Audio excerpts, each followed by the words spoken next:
प्रभु यीशु के मीठे और मधुर नाम में अजीज़ों, मैं आज आप सबका एक बार फिर स्वागत करता हूँ। प्रभु का मैं आभारी हूँ कि प्रभु कैसे सामर्थी रूप से आपकी और मेरी इन भविष्यवाणी की गहरी पढ़ाई में हमारी लगातार अगुवाई करते चले आ रहे हैं। इसलिए यदि आप एक इमारत की स्थापना देखें तो ईंट दर ईंट वो इमारत खड़ी होती है। प्रभु भी इसी प्रकार हमारे जीवन में सच्चाई की ईंट दर ईंट हमें पेश करते चले जा रहे हैं।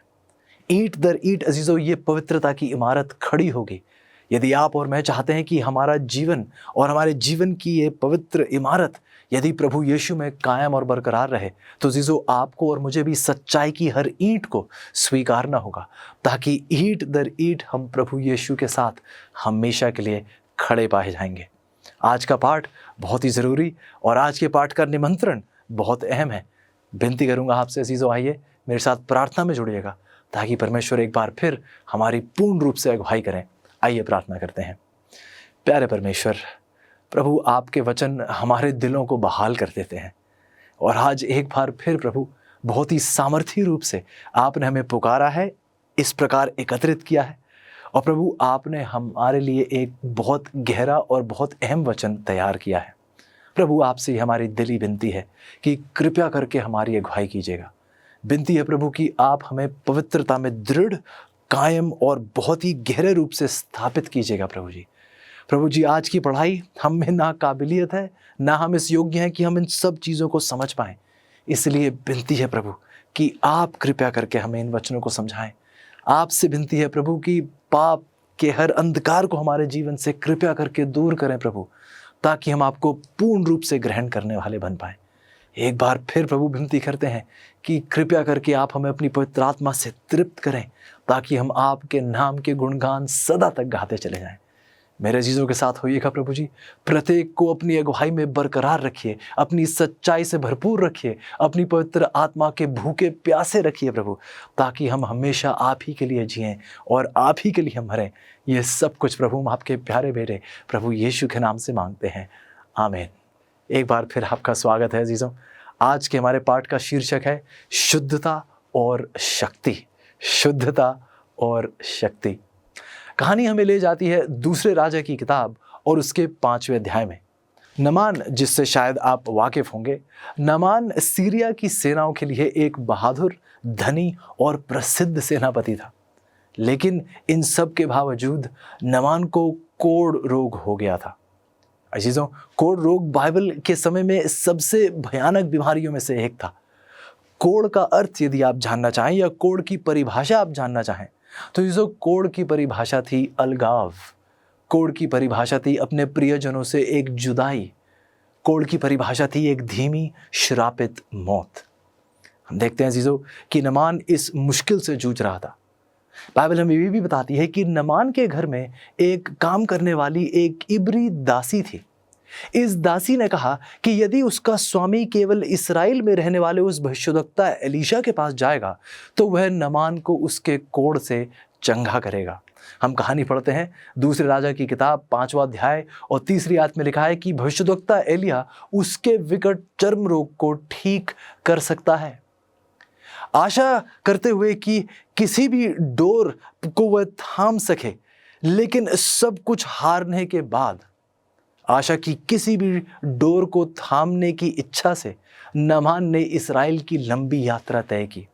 उसके साथ व्यक्तिगत अंगरक्षकों का एक छोटा सा दल और उपचार के इस चमत्कार के लिए भुगतान करने के लिए राजा अपने साथ कुछ भेंट भी लेकर गया, ताकि वह उस नबी को दे सके।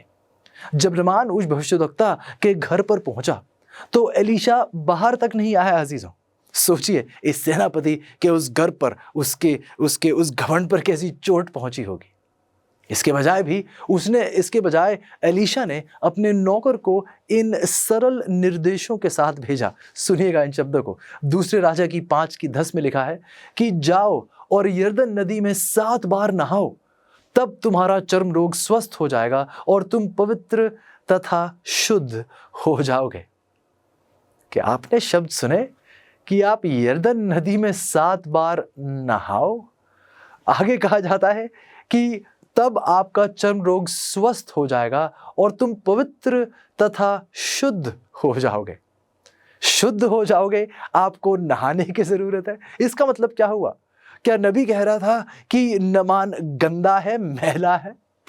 जो गर्व से भरे हुए इस सीरियाई जनरल के लिए 7 बार उस गंदी नदी में नहाने के लिए कहा जाना उसके लिए कुछ बहुत ज़्यादा था। शायद नामान बहुत क्रोधित भी था, शायद वो मुड़ के घर वापस जाना चाह रहा था, शायद वो रास्ते पे अपने घर के रास्ते पर भी था, जब उसके शायद किसी सेवक या उसके सलाहकार ने उसके पास आकर उससे आग्रह किया कि वह भविष्यद्वक्ता की सलाह पर अमल करे। इसलिए उसने अपने घोड़े को रोक दिया, नीचे सरक गया और अपने कोढ़ के भयानक सबूत को ढकने वाले कवच को भी उसने अलग कर दिया। यरदन नदी पर पहुंचकर वह धीरे धीरे उसके जल में उतरा। 6 बार उसने पानी में डुबकी लगाई, लेकिन कोई परिणाम ना निकला। आप सोच रहे होंगे कि उसके दिल पर क्या बीत रही होगी उस वक्त। सोचा होगा 6 बार हो गया है, शायद थोड़ा सा तो बदलाव आना चाहिए था अब तक, लेकिन कुछ नहीं। परंतु बाइबल बताती है अजीजों कि जब वह 7वीं बार आया, 7वीं बार जब वह डुबकी लगाकर वापस पानी से बाहर निकला, तो उसका कोढ़ चला गया था। उसकी त्वचा एक नवजात शिशु की तरह साफ और स्वस्थ हो गई थी। अजीजों, जिस प्रकार नामान का जीवन एक नया जीवन, उसका शरीर बस एक नया हो गया था, उसने इस नएपन का अनुभव किया था, वैसे ही आज आप और मैं भी उस चंगाई देने वाले नए जन्म का अनुभव कर सकते हैं। जी हाँ अजीजों, परमेश्वर चाहते हैं कि हमारा जीवन भी पवित्र किया जाए। परमेश्वर चाहते हैं कि हम भी उस शुद्धता और उस शक्ति की ताकत का अनुभव करें, और इसी की पढ़ाई आज हम करने जा रहे हैं, जिसके लिए मैं आज एक बार फिर आपके सामने इस अध्ययन संदर्शिका का मुफ्त ऑफर आपके सामने पेश करना चाहूँगा, जो हमारे शीर्षक पर आधारित है, शुद्धता और शक्ति। यदि आप अपने स्क्रीन पर देख रहे हैं तो एक नंबर आपके सामने, यदि आप अभी के अभी उस नंबर पर कॉल करेंगे तो अजीजों ये पत्रिका आप तक निःशुल्क पहुंचा दी जाएगी। आप वहां पर वेबसाइट के माध्यम से भी इस पत्रिका को ऑर्डर कर सकते हैं, और एक बार फिर अजीजों ये मुफ्त में आपके घर तक पहुंचा दी जाएगी। मेरी गुजारिश सिर्फ एक है, और मैं दोबारा दोहराऊंगा, बस यही है कि इस सच्चाई को आप अपने तक सीमित ना रखिएगा। ऐसो जिस परमेश्वर ने हमें अंधकार से रोशनी में बुलाया है, आइए हम उसी परमेश्वर के साथ जुड़कर दुनिया को भी अपने अंधकार से उनका ध्यान प्रभु हमारी रोशनी की ओर आकर्षित करें। आइए अपने सवाल जवाब का सिलसिला शुरू करते हैं।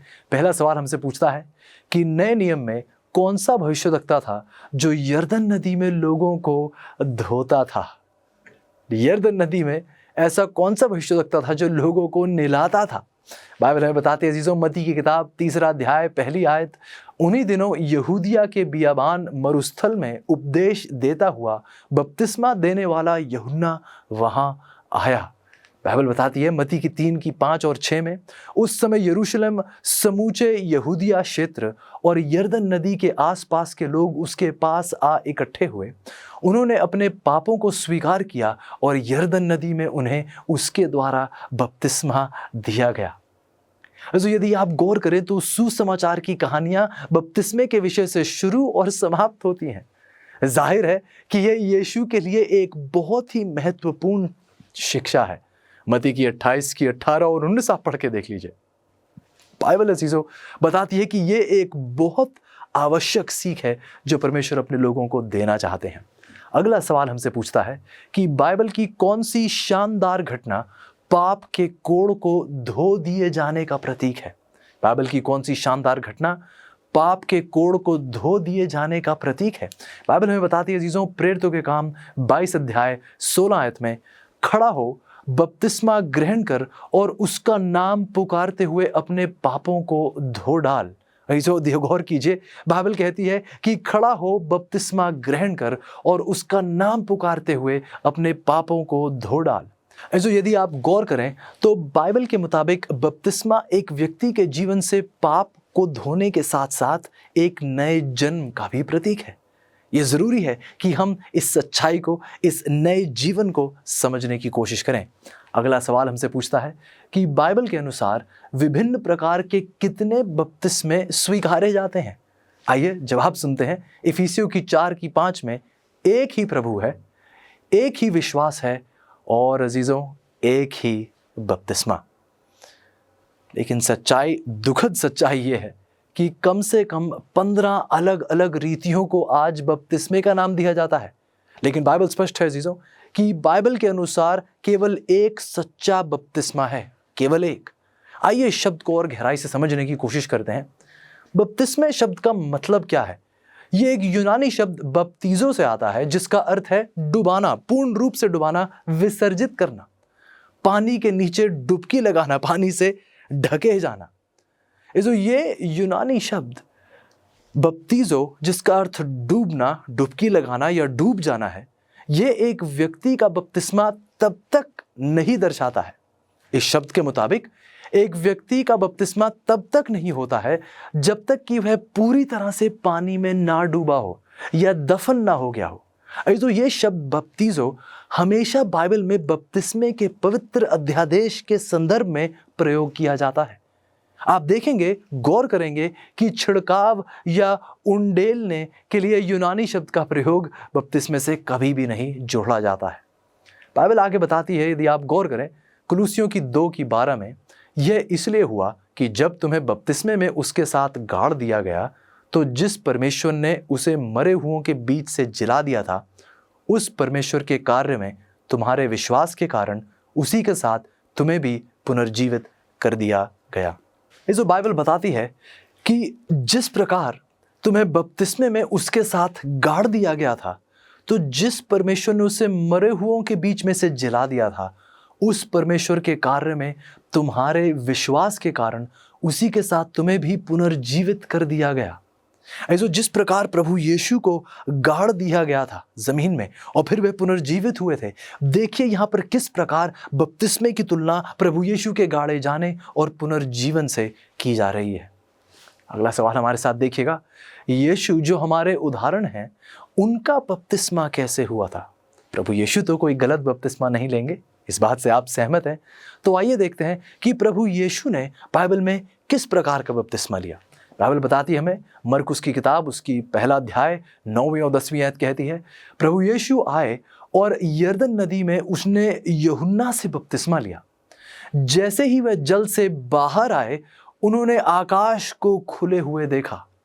जो बाइबल कहती है कि जैसे ही वह जल से बाहर आए, जो यूहन्ना ने प्रभु यीशु को उसी नदी में डुबकी लगाकर बपतिस्मा दिया जहां नैमान को कोढ़ से शुद्ध किया गया था, जहां उसे उस नदी में डुबकी लगाना था 7 बार। ध्यान दीजिए चीजों कि वह यरदन में थे, वह नदी के किनारे नहीं थे। गौर कीजिए कि वह यरदन नदी में थे, यरदन नदी के तट पर नहीं खड़े थे, वह यरदन नदी में थे। और प्रभु यीशु पानी से, यदि आप गौर करें, वह पानी से बाहर आए, वह पानी से ऊपर निकले। जिसका मतलब क्या हुआ? पता चलता है कि प्रभु यीशु पूर्ण रूप से उस पानी के नीचे ढके गए थे, पानी से ढके गए थे। प्रभु यीशु ने पूर्ण रूप से उस पानी में डुबकी लगाई थी। यही कारण है कि यूहन्ना, यदि आप पढ़े यूहन्ना की 3:23 में, तो लिखा है कि शालेम के निकट एनोन में बपतिस्मा दे रहा था क्योंकि वहां बहुत जल था। गौर कीजिए, एक ऐसी जगह जहां बहुत जल था, क्योंकि पूर्ण रूप से डुबकी लगाने के लिए आपको बहुत जल की जरूरत पड़ेगी। जो बाइबल बहुत स्पष्ट है कि मसीहियों को प्रभु यीशु के उदाहरण का पालन करना है। पहले पतरस की 2:21 हमें बताती है। मत्ती की 3:15 यदि आप पढ़े तो बाइबल कहती है, जिसे सारी धार्मिकता को पूरा करने के लिए डुबकी के द्वारा बपतिस्मा दिया गया था। हम देखते हैं अजीजों, उसे सारी धार्मिकता को पूरा करने के लिए हम देखते हैं अजीजों, प्रभु यीशु ने भी वैसा ही किया जैसा वह हमें चाहते हैं कि हम करें। प्रभु यीशु ने पूर्ण रूप से बपतिस्मा लिया। बपतिस्मा जो शब्द है, जैसे हमने देखा अजीजों, उसका तो अर्थ ही पूर्ण रूप से डूबना है। तो हम देखते हैं अजीजों कि ये छिड़काव और पानी उंडेलना, ये बपतिस्मा नहीं हो सकता, क्योंकि ये बाइबल से सहमति में नहीं है, प्रभु यीशु से सहमति में नहीं है। अगला सवाल हमसे पूछता है कि फिलिपुस ने इथियोपिया के कोषाध्यक्ष को बपतिस्मा कैसे दिया? बाइबल में उदाहरण पाए जाते हैं बपतिस्मे के। तो आइए देखते हैं कि प्रभु के एक और चेले फिलिपुस ने उस व्यक्ति को जो इथियोपिया से था उसको बपतिस्मा कैसे दिया।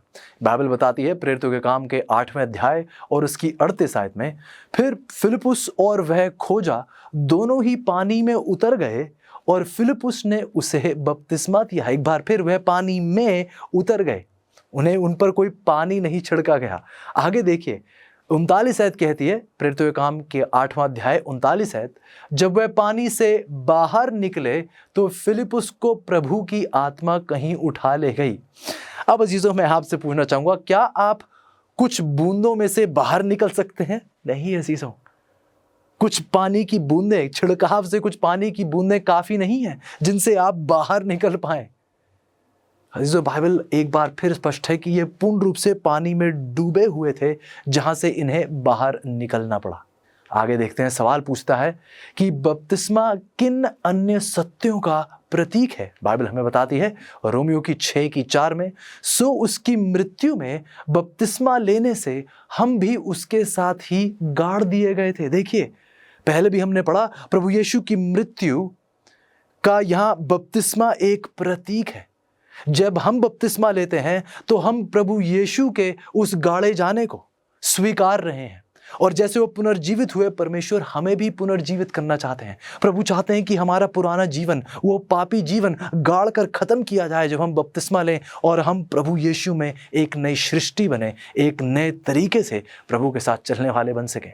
रोमियो की 6:4 आगे कहती है, ताकि जैसे परम पिता की महिमामय शक्ति के द्वारा प्रभु यीशु मसीह को मरे हुओं में से जिला दिया गया, वैसे ही हम भी एक नया जीवन पाएं। अजीजों गौर कीजिएगा, प्रभु यीशु हम देखते हैं कि उस परमपिता की महिमामय शक्ति के द्वारा जिलाए गए।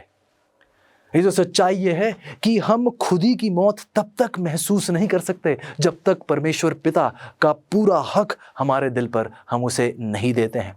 सच्चाई ये है चीज़ों की, आज आप और मैं पूर्ण कोशिश कर सकते हैं, मेहनत कर सकते हैं, हम बहुत ही गहरा प्रयास और संघर्ष कर सकते हैं, लेकिन सच्चाई यही है अजीजों कि यदि हमें खुद ही के ऊपर जय प्राप्त करनी है, एक पापमय जिंदगी के ऊपर जय प्राप्त करनी है, तो हमें अपने उस परम पिता को स्वीकारना होगा पूर्ण रूप से। उसी की ताकत और उसी की शुद्धि के द्वारा हम जिलाए जाएंगे। आगे रोमियो की 6:5 में देखिएगा जीजो, बाइबल कहती है, क्योंकि जब हम उसकी मृत्यु में उसके साथ रहे हैं तो उसके जैसे पुनरुत्थान में भी उसके साथ रहेंगे। लेकिन अजीजों, यदि हमने खुद ही का बलिदान नहीं किया है, यदि हमने अपने उस पुराने पापमय जीवन को, उसका वध नहीं किया है प्रभु यीशु के साथ, तो अजीजों हम उसके साथ पुनर्जीवित भी नहीं हो सकते। जैसा हमने पहले पढ़ा है पहले थिस्सलुनीकियों की 4 में, जो प्रभु यीशु में मरते हैं वह प्रभु यीशु में जिलाए जाते हैं। सवाल वही है अजीजों, क्या आज आप और मैं प्रभु यीशु में हैं या नहीं? जो बाइबल हमें बताती है कि बपतिस्मा प्रभु यीशु मसीह की मृत्यु, दफनाने और पुनरुत्थान का प्रतीक है। पाप के लिए पहले मृत्यु है, फिर पाप के पुराने जीवन को पानी में गाड़ना, और आखिरकार पानी से एक नए जीवन के लिए पुनरुत्थान। इसको और गहराई से समझने के लिए मैं चाहूँगा कि आप मेरे साथ काल्पनिक रूप से उस पानी के करीब आ जाइए और देखते हैं कि बपतिस्मा कैसे होता है।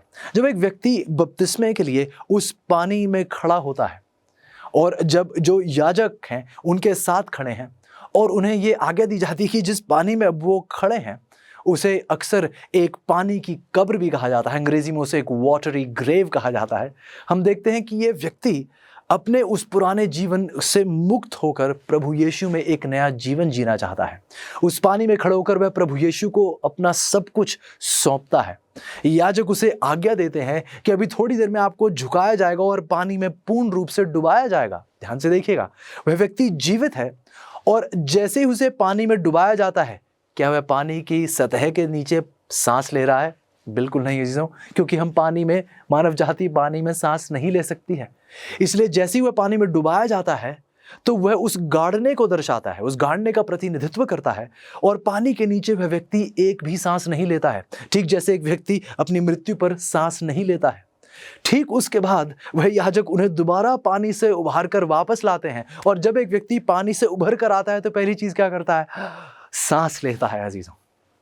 और ये उस पुनरुत्थान को दर्शाता है। ऐसे यदि आप गौर करें तो बपतिस्मा प्रभु यीशु का जीवन, उनकी मृत्यु और उनके पुनरुत्थान को दर्शाता है।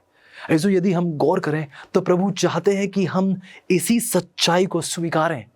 हम भी प्रभु चाहते हैं कि उस प्रतीकात्मक रूप से अपने पुराने जीवन को पूर्ण रूप से गाड़ कर खत्म कर दें और प्रभु यीशु के साथ पुनर्जीवित होकर परमेश्वर में रहते हुए एक पवित्र जीवन व्यतीत करें।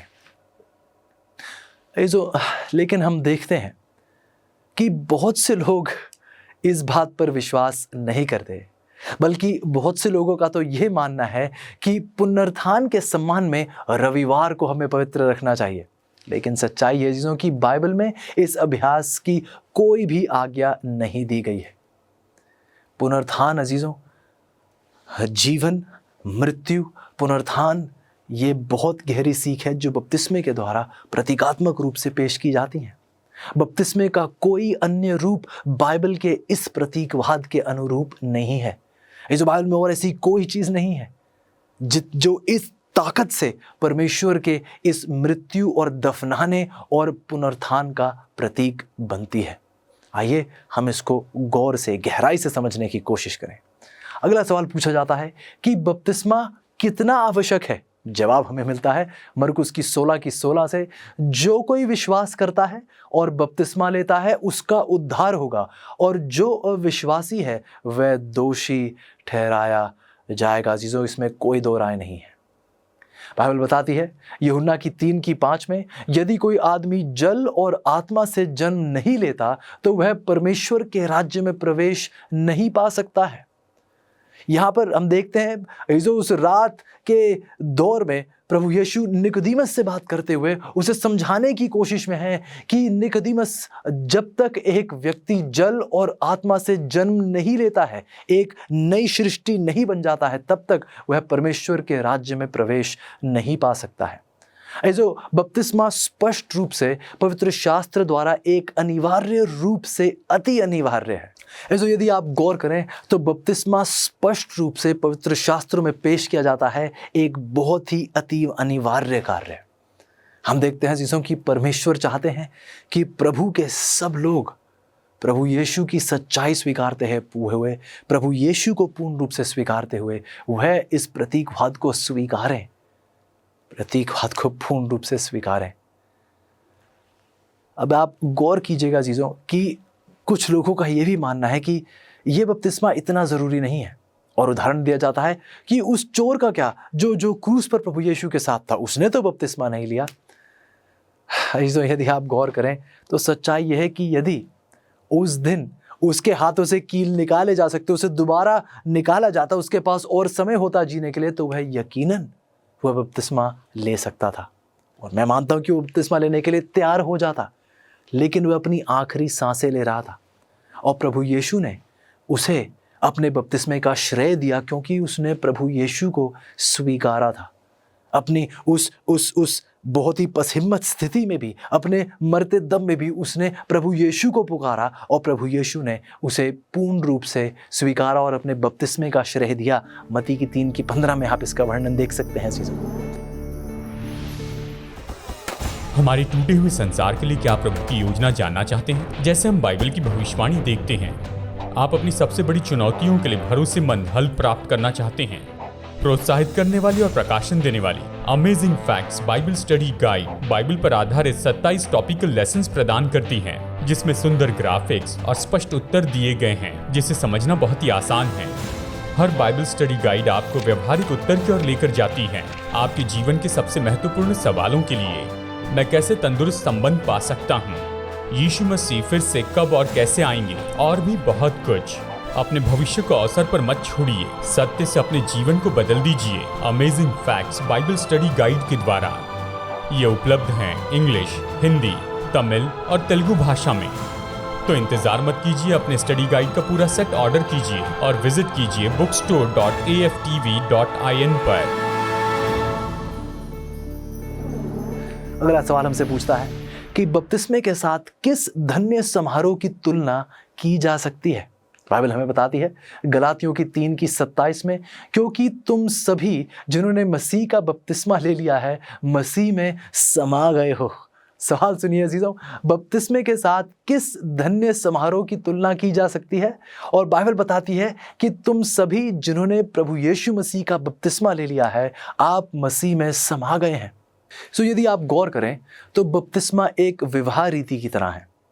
बाइबल कहती है, यशायाह की 54:5 यदि आप पढ़ें तो बाइबल कहती है, क्योंकि तेरा कर्ता तेरा पति है, उसका नाम सेनाओं का यहोवा है। यदि आप गौर करें अजीजों, तो जिस तरह एक स्त्री विवाह में अपने पति का नाम ले लेती है, उसी तरह एक मसीह व्यक्ति जब प्रभु यीशु मसीह को पूर्ण रूप से स्वीकार लेता है, इसलिए उसे दुनिया मसीही कहलाती है। ये जो सवाल आज ये है कि क्या दुनिया आज हमें देखकर प्रभु यीशु मसीह को पहचान पाती है? आपको याद होगा कि जब दानियल के मित्रों को उस आग की भट्टी में फेंक दिया गया था और एक चौथा व्यक्ति दिखाई दिया, उसके 3 मित्र थे, लेकिन उस नबूकदनेस्सर राजा को चौथा व्यक्ति दिखाई दिया और उसने कहा कि यह परमेश्वर का पुत्र है। और आप पीछे हटके सवाल पूछते हैं कि एक मिनट, ये बुतप्रस्त राजा परमेश्वर के पुत्र प्रभु यीशु को कैसे पहचान सकता है? ये तो मूर्ति पूजक व्यक्ति है, ये परमेश्वर के पुत्र की पहचान इसे कैसे है? सवाल का जवाब बहुत सरल है अजीजों। उसने इन 2 युवकों के जीवन में दिन प्रतिदिन प्रभु यीशु के चरित्र की झलक देखी थी, ताकि जब प्रभु यीशु उसके सामने आए तो वह उसे उन्हें झट से पहचान गया। क्यों? क्योंकि वह उनके चरित्र को पहले ही इन युवकों के जीवन में देख चुका था। अजीजों, क्या आज आपके और मेरे जीवन में प्रभु यीशु दिखाई देते हैं?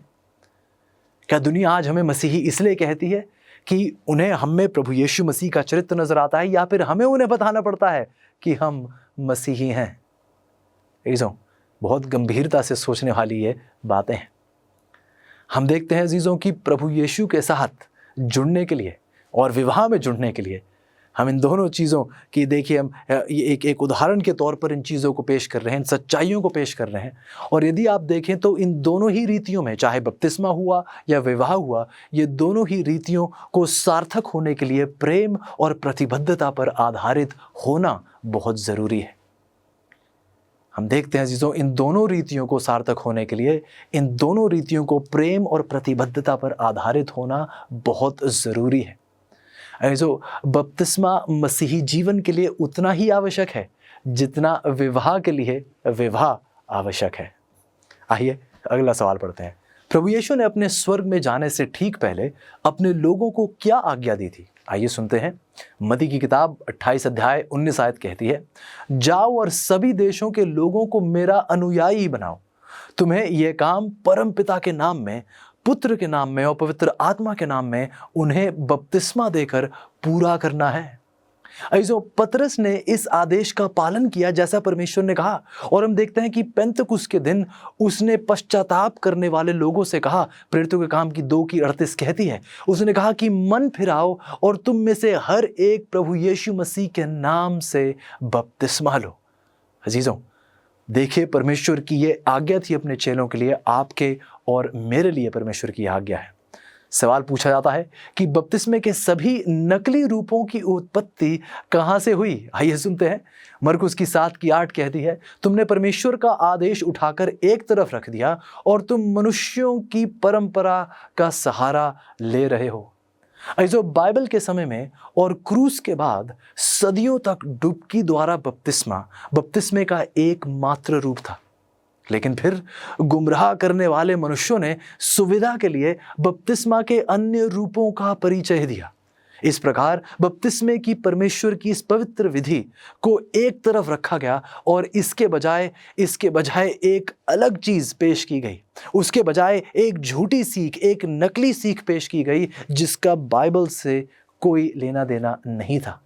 प्रभु यीशु यहाँ कहते हैं कि हमने परमेश्वर की सच्चाई को ठुकराकर मनुष्यों की परंपराओं का सहारा लेना शुरू कर दिया है। अजीजों, हम देखते हैं अजीजों कि सन 1311 में रवेना की परिषद तक छिड़काव और उंडेलना आधिकारिक तौर पर डुबकी के बपतिस्मे के समान मान्य बिल्कुल नहीं था। लेकिन फिर हम देखते हैं कि धीरे धीरे कर ये झूठी सीख, ये गलत सोच, देखिए किस प्रकार प्रभु की कलीसिया में इसने प्रवेश करना शुरू करा। सवाल हमसे पूछा जाता है अजीजों, बाइबल उन लोगों के बारे में क्या कहती है जो परमेश्वर की शिक्षाओं से पहले मनुष्य की शिक्षाओं को प्राथमिकता देते हैं? सवाल सुनिएगा, और जवाब देखिएगा, मत्ती की 15:9 कहती है, मेरे लिए उनकी उपासना व्यर्थ है। क्यों? क्योंकि उनकी शिक्षा केवल मनुष्यों द्वारा बनाए हुए सिद्धांत हैं, मेरे वचन की सच्चाई नहीं। अजीजों, ऐसी उपासना कैसी है? प्रभु यीशु कहते हैं ऐसी उपासना व्यर्थ है जो मनुष्यों द्वारा बनाए हुए सिद्धांतों पर कायम है। अजीजों, परमेश्वर चाहते हैं कि हम परमेश्वर की ओर अपना ध्यान लगाएं। परमेश्वर चाहते हैं कि हम उनके वचन के मुताबिक अपना जीवन व्यतीत करें, ना कि मनुष्यों की परंपराओं के द्वारा। अजीजों, आज हम परंपराओं का पालन कर रहे हैं या अपने परमेश्वर की सीख का पालन कर रहे हैं? आज आपको और मुझे निर्णय लेना होगा। गलातियों की किताब 1 अध्याय 8वीं आयत कहती है, किंतु चाहे हम हो और चाहे कोई स्वर्गदूत यदि तुम्हें हमारे द्वारा सुनाए गए सुसमाचार से भिन्न सुसमाचार सुनाता है तो उसे धिक्कार है, उसे ठुकरा दीजिए, उस सुसमाचार को मत स्वीकारिए। अगला सवाल पूछा जाता है, लेकिन क्या पवित्र आत्मा का बपतिस्मा डुबकी के बपतिस्मे को प्रतिस्थापित नहीं करता है? क्या पवित्र आत्मा का बपतिस्मा डुबकी के बपतिस्मे को हटाकर उसकी जगह पर नहीं खड़ा हो जाता है? तो आइए सुनते हैं। प्रेरितों के काम की 2:38 कहती है, पतरस ने उनसे कहा, मन फिराओ और तुम में से हर एक को बपतिस्मा लेना चाहिए। आगे सुनिए, बाइबल बताती है, और अपने पापों की क्षमा पाने के लिए यीशु मसीह के नाम से बपतिस्मा लेना चाहिए, फिर तुम पवित्र आत्मा का उपहार पा जाओगे। सवाल अजीजों पूछा गया था कि पवित्र आत्मा का बपतिस्मा क्या इस बपतिस्मे को, उस जल के बपतिस्मे को बेदखल नहीं कर जाता? क्या उसकी जगह पर खड़ा नहीं हो जाता? जवाब है बिल्कुल नहीं। यदि आप ध्यान दें कि जब पतरस प्रचार कर रहा था तो पवित्र आत्मा उन सब पर उतर आया जो सुन रहे थे, जिनमें से बहुतों ने बपतिस्मा नहीं लिया था, लेकिन भले ही उन्होंने पहले ही पवित्र आत्मा का बपतिस्मा प्राप्त कर लिया था, फिर भी पतरस ने जोर देकर कहा कि उन्हें पानी में भी बपतिस्मा दिया जाना चाहिए। अजीजों, जी हाँ, हमें पवित्र आत्मा की बपतिस्मे की दिन प्रतिदिन जरूरत है, लेकिन पवित्र आत्मा का बपतिस्मा उस जल के बपतिस्मे को बेदखल नहीं कर देता, उसकी जगह पर खड़ा नहीं हो जाता है। सवाल पूछा जाता है कि बाइबल के अनुसार बपतिस्मा लेने से पहले एक व्यक्ति को क्या करना चाहिए? हमें बपतिस्मे के लिए तैयारी कैसे करनी चाहिए? बाइबल हमें बताती है, मरकुस की 28 की 19 और 20, प्रभु यीशु को सब सिखाई बातों को समझना चाहिए। प्रभु यीशु के सब सिखाई हुई बातों को हमें समझना चाहिए अजीजों। मरकुस की 16 की 16 कहती है अजीजों कि हमें प्रभु यीशु की सब सिखाई हुई बातों पर विश्वास करना चाहिए। यदि प्रेरितों के काम की 2 की 38 पढ़ें तो बाइबल कहती है, पिछले पापों का हमें प्रायश्चित करना चाहिए। आगे बाइबल कहती है रोमियो की 6 की 5 और 6 में, लूका की 3 की 7 और 8 में कि पाप से हमें मुंह फेर लेने के लिए सहमत होना चाहिए। हमारे पास वो शक्ति ना हो, हमारे पास सामर्थ्य ना हो पाप के ऊपर जय प्राप्त करने की, क्योंकि ये सामर्थ्य हमारी नहीं, लेकिन यदि हम सहमति में हो प्रभु यीशु के साथ तो प्रभु यीशु हमारी मदद करेंगे। यदि हम पाप से मुंह फेर लेने के लिए सहमत हो जाए प्रभु यीशु के साथ तो प्रभु यीशु की सामर्थ्य में हम पाप के ऊपर जयवंत हो सकते हैं अजीजों।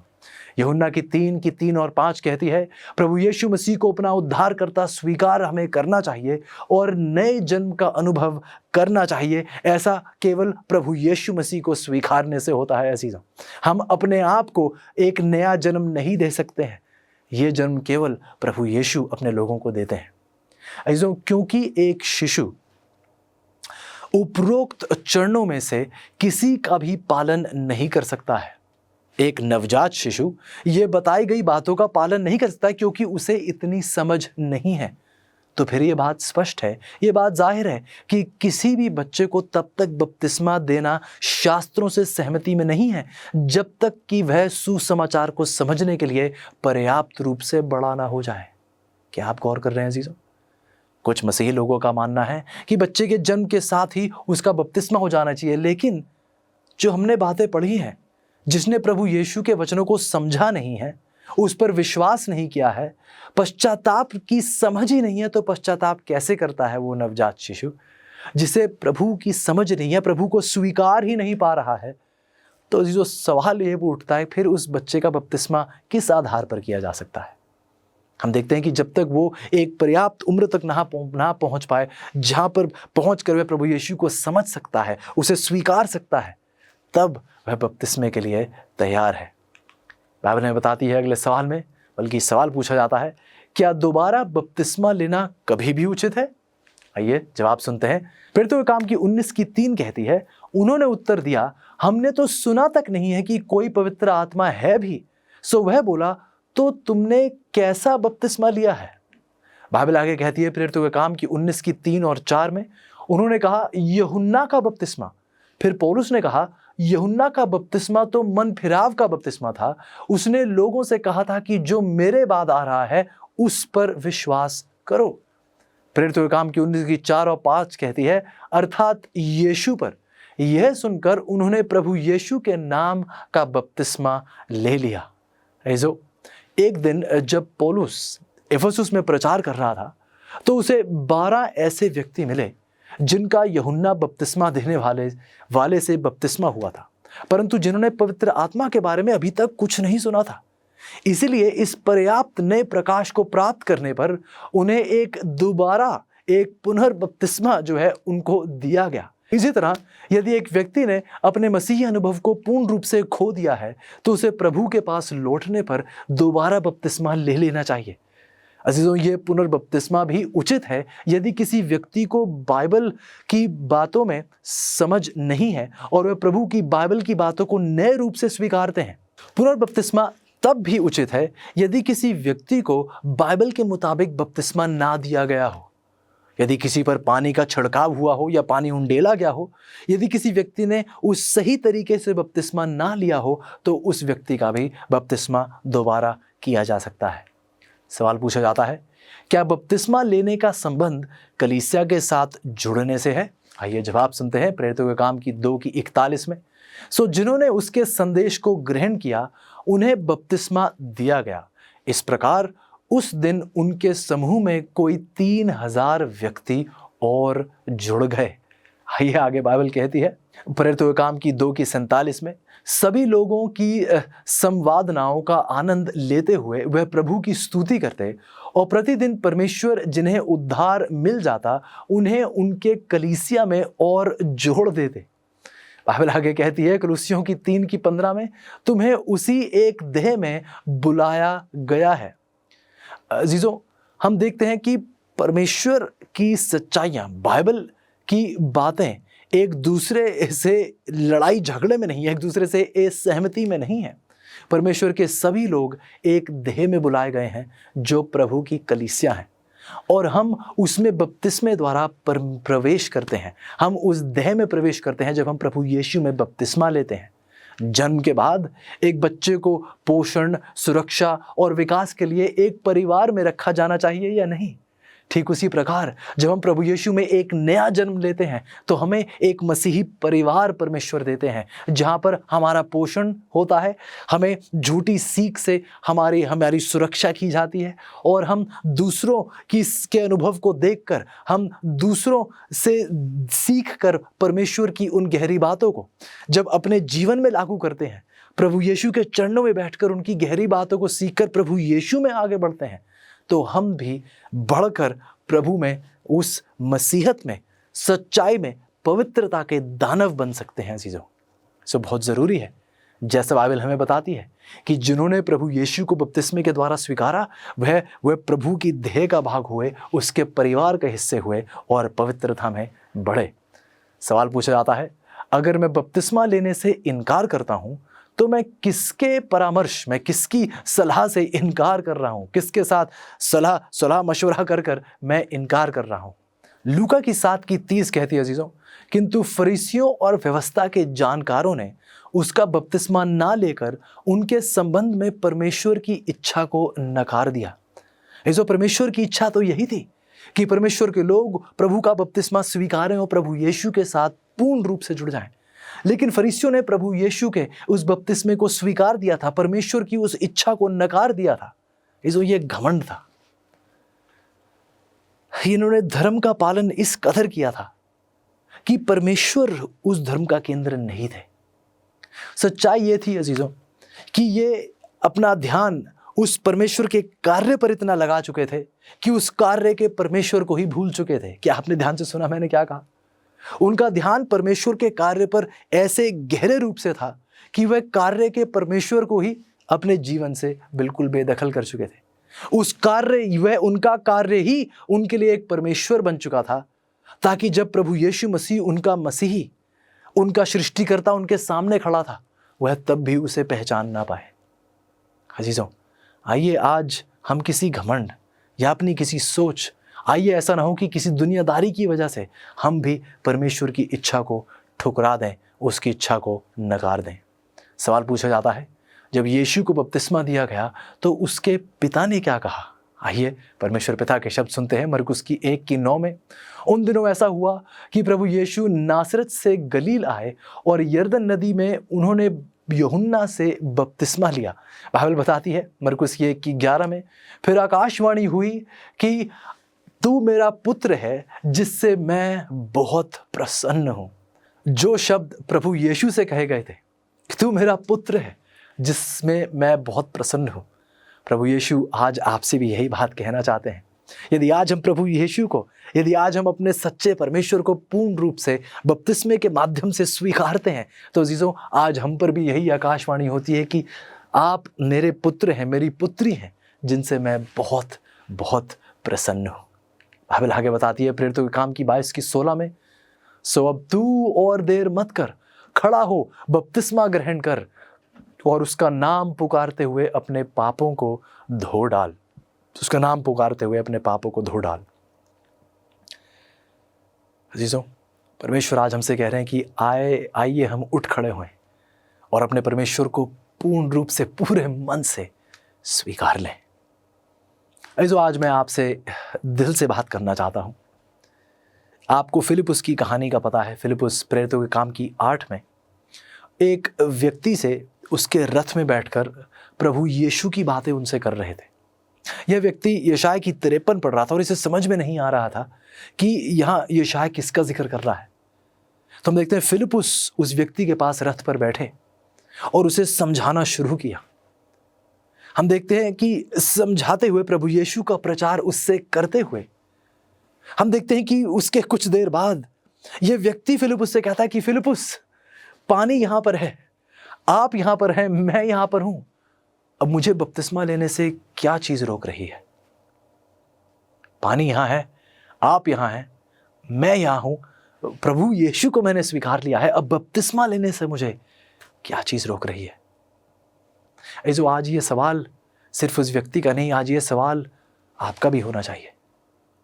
यदि आपने अब तक प्रभु यीशु को बपतिस्मे के द्वारा, उस सच्चे बपतिस्मे के द्वारा नहीं स्वीकारा है, यदि आज आप शायद प्रभु से बहुत दूर जा चुके हैं, तो मैं चाहता हूं कि आज आप अपने आप से यह सवाल पूछें कि आपके जीवन में आज ऐसा क्या है, आपके दिल में आज ऐसा क्या है जो आपको प्रभु यीशु को पूर्ण रूप से बपतिस्मे के द्वारा स्वीकारने से रोक रहा है। ये जो वचन आपके सामने है, प्रभु यीशु की सच्चाई आपके सामने है, उसका निमंत्रण आपके सामने है, बपतिस्मे की सच्चाई अब स्पष्ट हो चुकी है। अब आपको बपतिस्मा लेने से क्या चीज रोक रही है? ऐसो मुझे आपकी वजह नहीं पता, लेकिन मैं परमेश्वर की महिमा करता हूँ। बाइबल बताती है परमेश्वर हर दिल को जानते हैं, परमेश्वर हर व्यक्ति की मुश्किलों से, उसकी परेशानियों से, उसकी दिक्कतों से वाकिफ हैं। और इस परमेश्वर की महिमा हो, क्योंकि जो आपकी परेशानियों को जानता है वही आपकी परेशानियों का हल है, आपका सर्वशक्तिमान, आपका सामर्थी परमेश्वर। मैं आपसे विनती करूँगा अजीजों, ये हमारे सफ़र की अंत नहीं, अभी और भी बातें सीखनी बाकी हैं। लेकिन जो प्रभु यीशु की सच्चाइयाँ आपने प्राप्त की हैं, कि आप नहीं चाहते कि आप पूर्ण रूप से प्रभु यीशु को ग्रहण करें? क्या आप नहीं चाहते कि आप अपना पूरा जीवन, अपना संपूर्ण जीवन प्रभु यीशु को सौंप दें?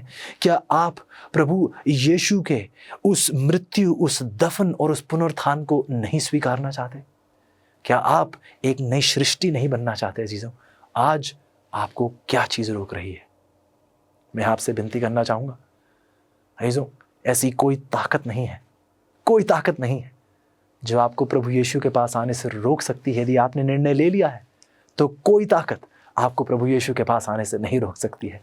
आइए आखिरी सवाल 7 देखते हैं। क्या आप आज बपतिस्मे के पवित्र संस्कार की तैयारी शुरू करना चाहेंगे, ताकि परमेश्वर आपके बारे में कह सके कि तू मेरा पुत्र है, यह पुत्री है जिससे मैं बहुत प्रसन्न हूँ? यदि आपने आज बपतिस्मे की ये सच्चाई स्वीकारी है, तो क्या आप भी तैयारी करना चाहते हैं? क्या आप बपतिस्मे की तैयारी में जुड़ना चाहते हैं? क्या आप अपने उस हृदय परिवर्तन के लिए प्रभु में अपने जीवन को समर्पित करना चाहते हैं, ताकि आप पूर्ण रूप से प्रभु के हो जाएं, पूर्ण रूप से प्रभु के हो जाएं? मैं आपसे आज विनती करूंगा अजीजों, कृपया करके प्रभु यीशु की ओर देखिएगा। कृपया करके जिस किसी भी मुश्किल हालात से आप गुजर रहे हैं, एक पल के लिए उस मुश्किल से अपनी नज़र हटा के आज प्रभु यीशु की ओर देखिए। जिस किसी भी परिस्थितियों से आप घिरे हुए हैं, मैं आपसे विनती करता हूं कि उनसे अपनी नज़र हटा के प्रभु यीशु की ओर देखें।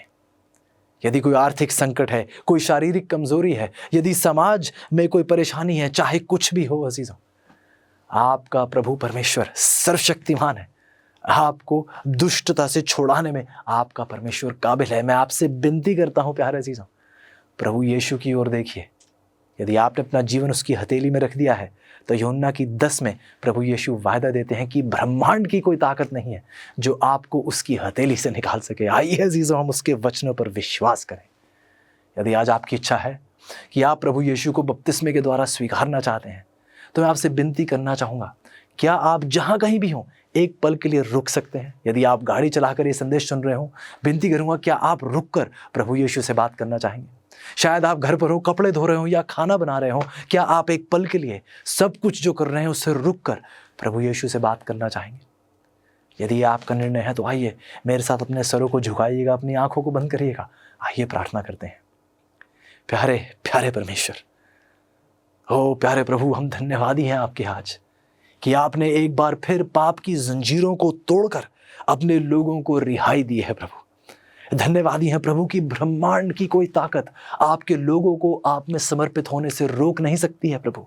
और यदि आज कोई चीज बाधा बनकर खड़ी होती है प्रभु, सच्चाई यह है कि यदि हम एक बार आपको पुकारें और कहें कि हे हमारे प्रिय यीशु, हमें बचा लीजिए, तो प्रभु आज हमें रिहाई का अनुभव हो सकता है।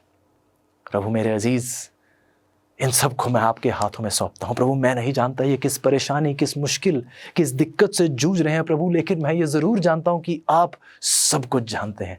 और मेरी आपसे यह दिली विनती है प्रभु कि कृपया करके मेरे इन अजीज़ों को रिहाई दिलाइएगा, इनको हर दुष्टता के ऊपर विजय दिलाइएगा प्रभु, हर शैतानी ताकत का खात्मा कीजिएगा प्रभु जी, और इनका सब कुछ आपका हमेशा के लिए हो जाए प्रभु। ये मेरी दिली विनती है। धन्यवादी हैं प्रभु इस शक्ति, इस सामर्थ और इस शुद्धि के लिए जो आज आप हमें बपतिस्मे के द्वारा दे रहे हैं प्रभु। विनती है कि हम इसे सिर्फ रीति के तौर पर ना देखें, क्योंकि बाइबल हमें बताती है प्रभु कि यह सिर्फ एक रीति नहीं। यदि बपतिस्मा जो शब्द है जिसका मतलब पूर्ण रूप से डूबना है, तो प्रभु हमारी विनती है कि हमारा पूरा का पूरा जीवन प्रभु यीशु में डूबा रहे, प्रभु यीशु से ढका रहे, प्रभु यीशु में हमेशा के लिए समा जाए। क्योंकि प्रभु हम ये सब कुछ आपके प्यारे, आपके मधुर और आपके मीठे नाम में मांग रहे हैं, प्रभु यीशु के नाम में मांग रहे हैं। आमीन।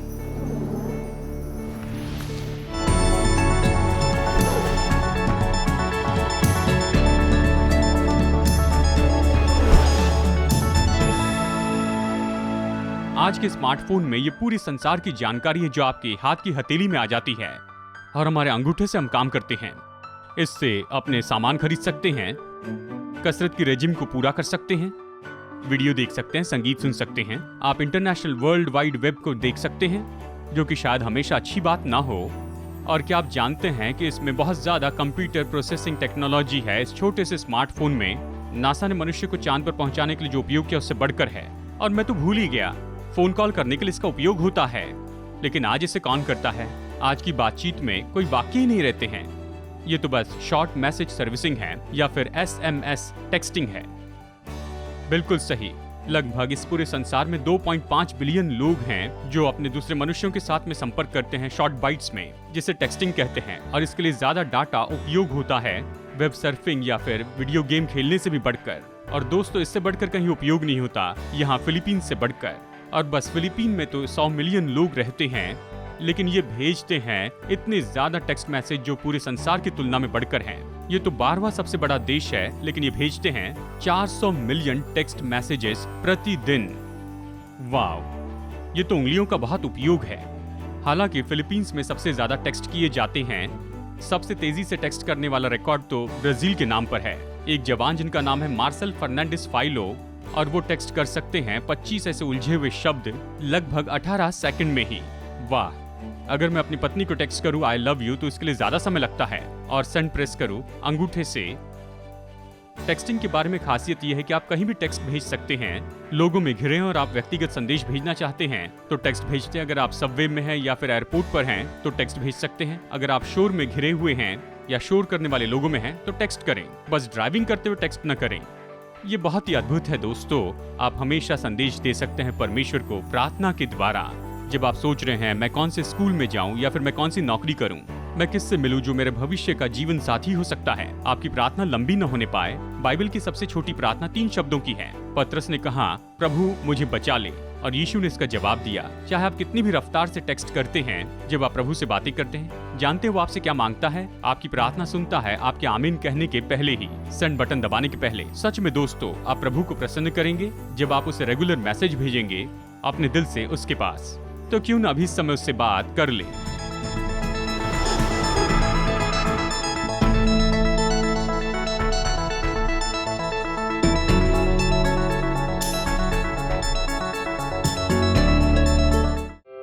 पर्याप्त अमेजिंग फैक्ट्स बाइबल अध्ययन नहीं मिल सका? अधिक सच्चाई से भरे कार्यक्रमों का आनंद लेने के लिए आपको अगले सप्ताह तक प्रतीक्षा करने की आवश्यकता नहीं है। Amazing facts India media library AFTV.in पर जाएं। AFTV.in पर आप सीधे अपने कंप्यूटर या मोबाइल यंत्र से कई भाषाओं में वीडियो प्रस्तुतियों के साथ साथ मुद्रित सामग्री का आनंद दिन के 24 घंटे सप्ताह के 7 दिन ले सकते हैं। AFTV.in पर जाएं।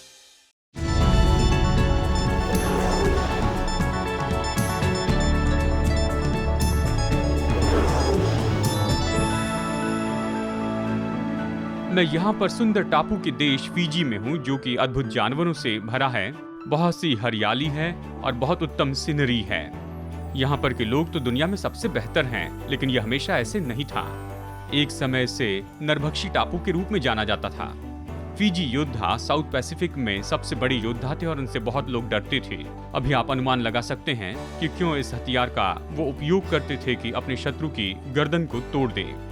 और मिशनरी को मार कर खाने के पहले वो एक दूसरे से युद्ध करते थे और एक दूसरे को खाते थे। अगर आप इस टापू के अलग अलग टूरिस्ट लोकेशन पर जाएं, तो वो उनके कांटे के ऐसे रीमेक आपको देंगे जिससे मनुष्य का दिमाग खाया जाता था। सच में एक जनजाति के मुखिया थे, रैटू उड्रे उड्रे, जो 1800 की सदी में थे। Guinness book of world record में उनका नाम है कि उन्होंने बहुत से लोगों को खाया। वो किसी भी मनुष्य को खाने के बाद में एक पत्थर यहाँ पर फेंकते थे। जिंदगी के अंत में बहुत से पत्थरों का ढेर उन्होंने लगाया। अनुमान लगाया जाता है कि उन्होंने लगभग 900 मनुष्यों को खाया। मेरे प्रभु, जानते हैं फिजी के लोग ही ऐसे नहीं जो कि पहले नरभक्षी हुआ करते थे, लेकिन बाइबल ये कहती है कि हम सब लोग इस योग्य हैं कि हम नरभक्षी हो जाएं। गलातियों 5:15 कहता है, पर यदि तुम एक दूसरे को दांत से काटते और फाड़ खाते हो, इसका मतलब है पीठ पीछे बोलने से लोगों का हम अपमान करते हैं। एक विख्यात मिशनरी पैटिक, जब वह ऐसे ही नरभक्षी टापू पर जा रहे थे, उनके परिवार और दोस्तों ने कहा कि मत जाइए, नहीं तो तुम्हें खा लिया जाएगा। उन्होंने कहा इससे कोई फर्क नहीं पड़ता कि मेरे मरने के बाद मुझे कीड़े खाए या नरभक्षी लोग मुझे खाए, जब तक कि मैं प्रभु की इच्छा में बने रहूं। और वह ऐसे नरभक्षी टापू पर गए और बहुत से लोगों को मसीह के पास लाए और बुढ़ापे में दीर्घायु में मरे। प्राचीन नरभक्षी विचारधारा ये है, जब आप किसी शत्रु को मारते हैं, उससे खत्म करते हैं, तो हम अपने अंदर उनकी आत्मिक ताकतों को और सामर्थ को पाते हैं। लेकिन ये झूठ है। लेकिन इस तरह के नरभक्षी होने के बारे में वचन में बताया है। बिल्कुल सही। यीशु ने यूहन्ना अध्याय 6:53 में कहा, जब तक तुम मेरा मांस न खाओ और लहू न पियो, तुम में कोई जीवन नहीं है। ऐसा करने के लिए हथियारों की जरूरत नहीं, आपको बस उसका वचन पढ़ना है और उसके जीवन के बारे में सीखें और विश्वास से उसे अपना प्रभु स्वीकार करें और आप नया दिल पाएंगे और नई सृष्टि बनेंगे। आप अभी इसे कर सकते हैं।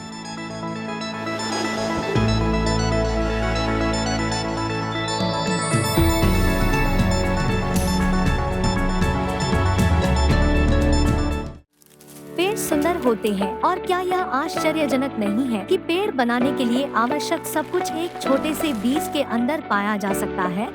आप जी और क्या आश्चर्यजनक है। इस छोटे से QR कोड के अंदर वह सब कुछ है जो आपको आत्मिक रूप से बढ़ने में मदद करने के लिए चाहिए। द अमेजिंग फैक्ट्स इंडिया लिंकट्री, बस इसे स्कैन करें और आप हमारे बाइबल रीडिंग प्लान से जुड़ जाएंगे। हमारी website, YouTube, Facebook, Instagram, share chat और बहुत कुछ, अब आप जुड़े हुए हैं। इस छोटे से QR कोड को स्कैन करें और आज ही बढ़ना शुरू करें।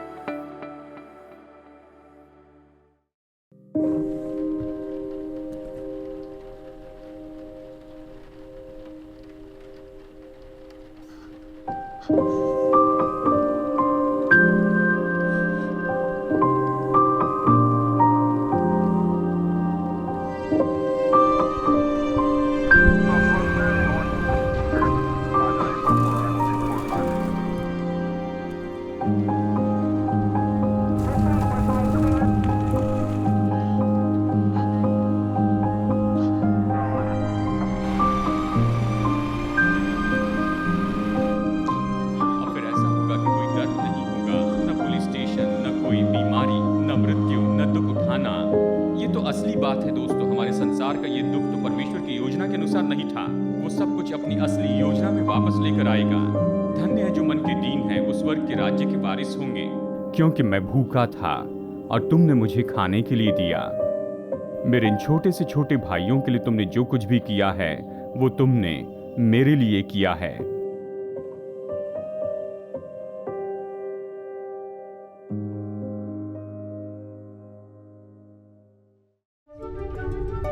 पचास साल से भी ज्यादा समय से अमेजिंग फैक्ट्स बाइबल की सच्चाई को पूरे संसार में बता रहे हैं। यीशु की आज्ञा है कि हम प्रचार करें, हर देश में, हर जाति में, हर भाषा में प्रचार करें। आपकी प्रार्थना और सहायता के लिए धन्यवाद।